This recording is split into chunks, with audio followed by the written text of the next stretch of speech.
to make people want to work with you for little or no money. There's a couple of questions that everybody's going to have. This is episode 78 of the Alt Arts Academy podcast, How to Hire People When You Have No Money, with Dean Victor Varnado and Vice Queen Roxy Lim. All right. Hey, everybody. Welcome. It is the Arts Academy podcast. I am Dean Victor Varnado. With me is Vice Queen Roxy and Rachel Teichman, Master of Social Work. Hello. Anyway, this is the Arts Academy podcast where we teach you everything that you need to know about the entertainment industry, but specifically the mechanics of the entertainment industry, how to do things. I created this podcast because when I started in entertainment, there were so many things I wish someone would have told me. And so now I'm trying to tell everybody. Okay. So today we're going to talk about how to, what did we title the show? I forget. How to hire people when you have no money. How to hire people when you have no money. And then after that, we're going to talk about how to succeed when you have no connections. All right. So let's get started with how to hire people when you have no money. Now, first of all, let me say a couple of disclaimers. Number one, you should always try to pay people. Always. And if you are like, I don't have the money to pay people, but my idea is so important, it needs to get out there. Before you try to do it, consider maybe waiting. Because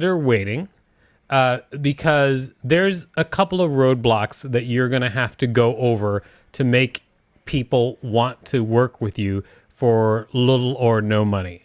There's a couple of questions that everybody's going to have.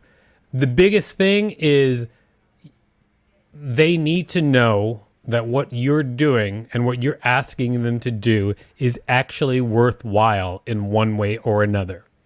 Okay? Now,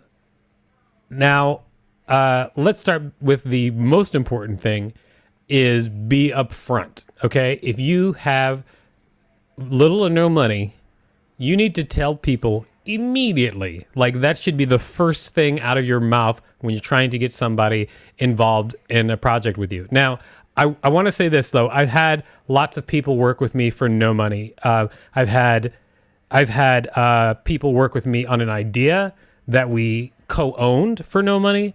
I've had people work for me for the promise of money. I've had people work with me for no money, but just trusting that in the future money will come. It's a luxury. And the only way that I was able to do any of that is either if they're getting something that's worth it to them that isn't money, or they're sure or they feel sure that what you're going to do is going to lead them to money, or they just love you so much as a friend that they'll just do it, and then they'll take it. They'll take their chances because they're like, you're my friend. Let's just do this. And so, of those three things, you're giving them something instead of money. We're going to talk about that.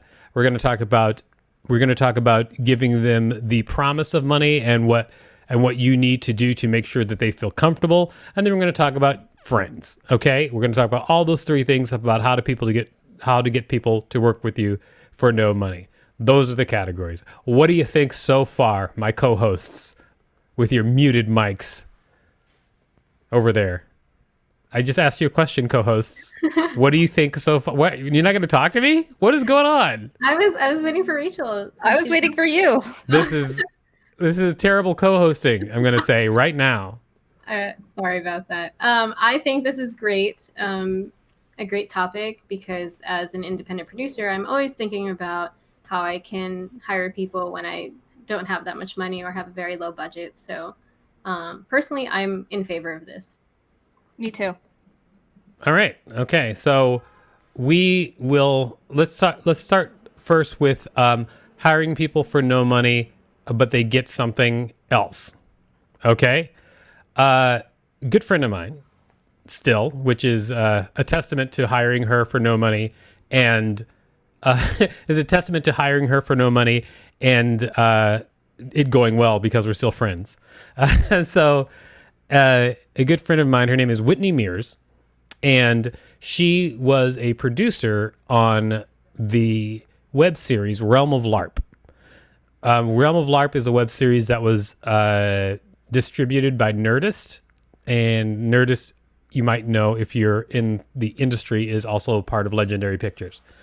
Realm of LARP was made as an independent production and then acquired by Nerdist, or licensed by Nerdist. And so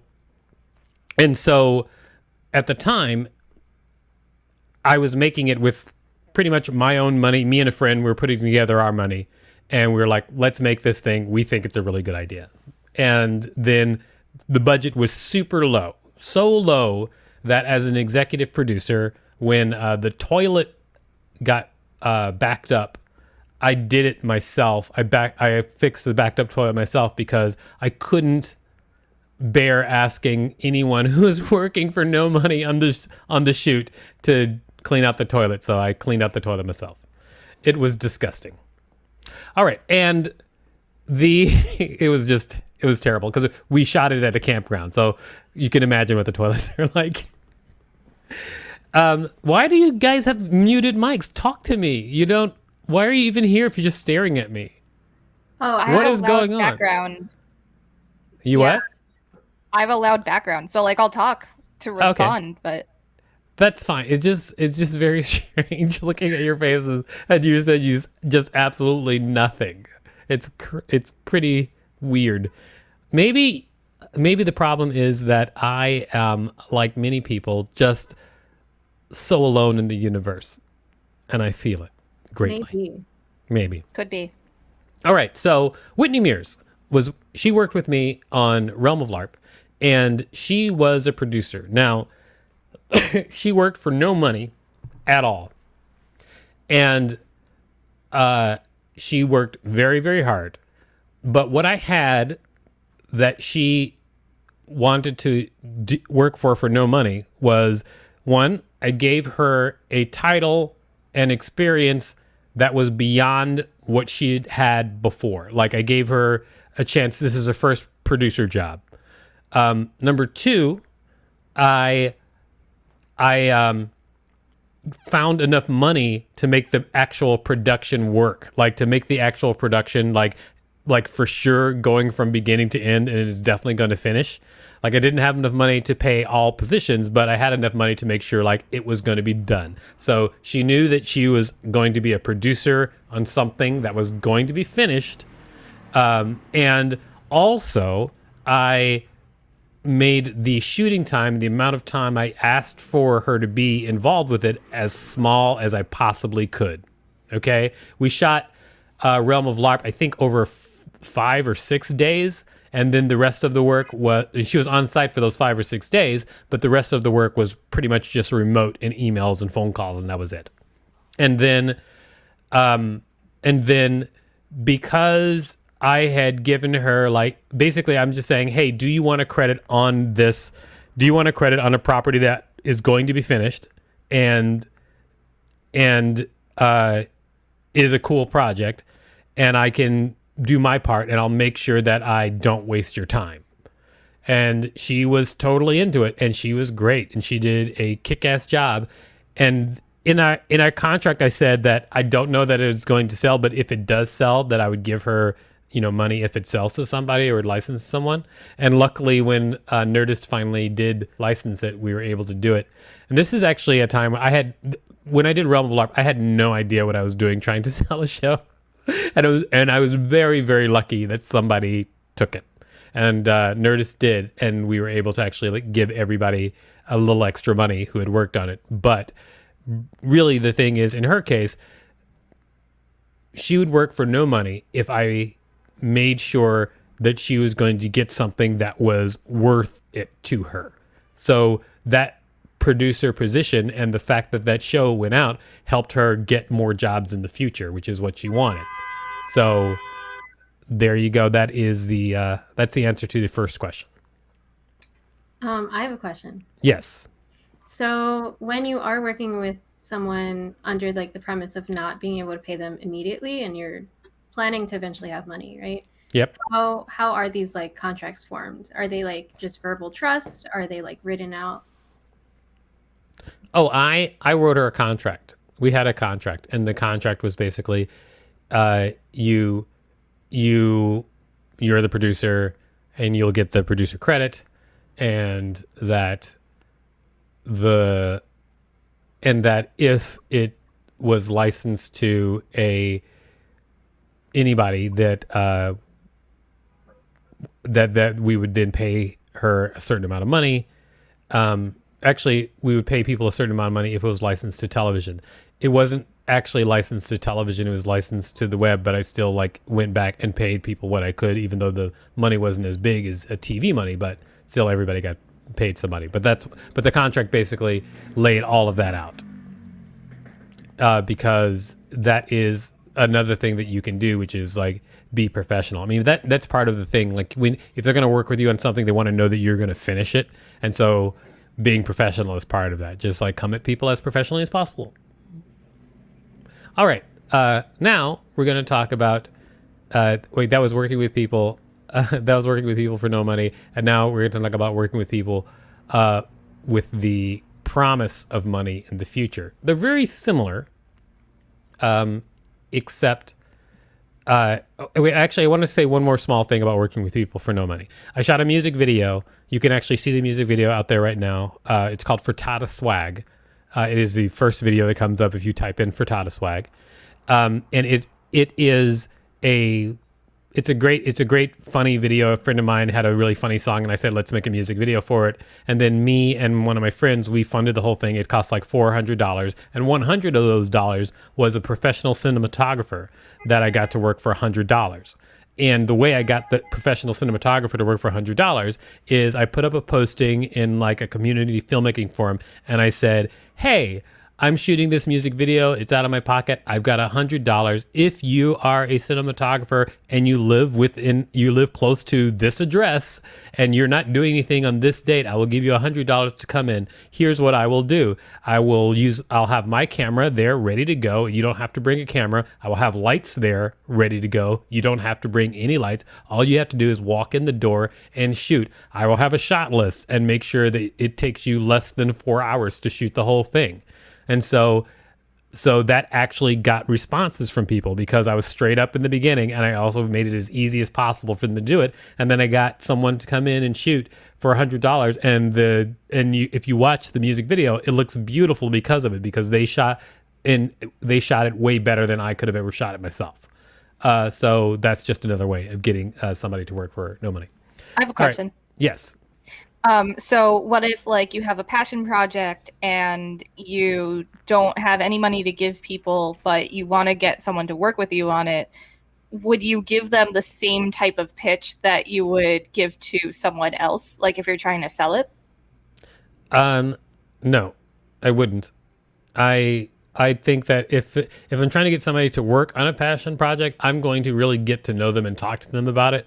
So it's not the same as, I mean, you can have, like, if you've got a pitch deck for your passion project, yes, you can have that, but your connection is going to have to be much deeper than that to really get somebody good to work on something for no money. Like, you just have to, I think that sometimes people will unfortunately approach other people as if they are kind of binary, as in like they either say yes or no, and they don't have opinions or emotions about things when they're approaching people outside of themselves. And I think that the more you approach people and just treat them like people and try to consider, well, what would I think if someone came to me and asked me to work on something for no money? The more you cover those answers, the easier it is. Got it. All right. Next up is working for people, trying to get people to work for you for the promise of money in the future. Now, this is a tough one. I'm actually even going to talk about a project that I'm having right now where I actually have to deal with this. So, if you are a person who has a track record, usually you can get people to work with you for the promise of money in the future. Now, the problem with that is if you are getting people to work with you for the promise of money in the future, if something goes dramatically wrong with your production, if you want to, and there are people who are going to tell you the opposite of this. Some people will say, oh, well, A, B, and C never came together, so even though you worked on this thing, nobody's getting paid. Too bad. I mean, if someone works on your production with that in mind, like with saying, if you say like, well, if we don't move forward or if it doesn't come together in the end, then nobody gets paid. If you tell them that at the beginning, that's one thing. But if you don't tell them that at the beginning, it's a very different thing. And if something goes dramatically wrong, then you will have to still pay those people. For instance, during the pandemic, I was an executive producer on a comedy special called Bring Back Laughs, which is still being shopped around right now. But the producing partner that we had, they did not come up with the potential funding that they were supposed to come up with, and my company was forced to move forward on this production, and still. My company was forced to move forward on this production and still without the extra funding. And when that happened, we just basically told people, hey, this is what's about to happen. Do you want to move forward? If you move forward, I'm going to pay everybody, either when this sells or just when my company has the money. And then since then, I've just been paying people, and it has been very hard on my company, but that's part of the deal. If you are going to ask people to work with you for the promise of money, then I mean, I don't know how you can live with yourself if you don't 100% make sure everybody gets paid. Like, just, the reason. And there is a reason why people don't like to do deals like that, because a lot of people will not pay people. If you are a person who won't pay people, it'll get around really quick. And me, I'm a person that, like, if people need to be paid, like, you pay them. And that's just part of the job. I'm not saying that I have like impeccable integrity. I've lied to get out of work before. I've ditched people on dates. I'm not the greatest person in the world, but you pay people if you want if you're going to ask somebody to work with you for no money. Okay. Work with you for the promise of money. Then it's a promise. I guess that whole thing probably went differently than anybody thought that was going to go about that explanation, but I think it has to get out there because a lot of people are very flippant with those kind of deals and promises to people, and you shouldn't be. Do you put that kind of thing in writing? Yes, often. Yes, absolutely. And in fact, on our production, like it is in writing with everybody. And so finally, let's talk about friends. If you've got people if you've got a production or something that you want to do, one of the easiest ways to do a production, and I've done this many times, is you being the person who is in the producer field or the one who's like the creator of whatever project it is. The easiest way to do this is you learn how to do everything first. Okay, so you figure out how to do stuff, and then you invite your friends along and you teach them, and they help you do things, and your friends will have fun and you'll have fun, and you'll make something awesome or terrible. It could go either way, but you can do it all with your friends if you take the time to learn how to do things like I know how to audio edit because I just taken the time to learn. I know how to edit video. I know how to shoot. And then when I have projects that I want that have absolutely no budget and are just fun and weird, I just show people how to do things and say, hey, do you want to do this with me? I've done like shorts like this. I've done concept albums like this. It's just, I think it's just fun to include people. The easiest way to do that is to make it easy for them and just like you hold their hand, because sometimes all you need are extra hands or extra ideas or just people to be there with you to help you shepherd a project to life. And so if you want to work with your friends, make it fun for them. Don't just ask your friends and think that they are an unending well of goodwill, because then you won't have friends after a while. You should try to always make it good and make it fun for them. One of my favorite projects that I ever made was made with one of my best friends at the time. It's realm of LARP. And we worked on it day in and day out and both put our money into it. I mean, he worked on it for free and he also put money into it. So like he and I put money into this thing and like made this just crazy web series with no buyer, and he'd never worked on a project before. His name is Jason Cantor, by the way. You may have seen him. Rachel knows who he is because he stops by our NYC talent show every once in a while. I'm acquainted with his Venmo account. Yes. Yeah. So Jason Cantor. So we worked on that together, and he'd never done a film like that before, and he loved sound design, and so he got to work on it. He got to do sound design. I helped him. I gave him feedback. We went back and forth on things, and I showed him how to be part of the whole production, and he kicked ass and did a great job, and we made a whole thing together, and it was fun, and we are friends for life still. So there you go. All right, everybody. If you've got a question, now would be the time to ask, because we're about to move on to the next subject. If you've got any questions out there, you can ask. Are there questions inside from my silent co-host? You talked a little bit though, Rachel. You came in. The old Vice Queen Roxy, though. I don't know. I think she fell asleep. No, I've been awake this whole time. I'm just kidding. I don't really have a question, but a lot of it did resonate with me because, as like a filmmaker, a lot of the shoots that I've done are because of partnerships with like friends or like people within like my tertiary network. Mm-hmm. And a lot of the advice that you gave like is stuff that I wish I like knew a really long time ago instead of like having to like just kind of figure it out along the way.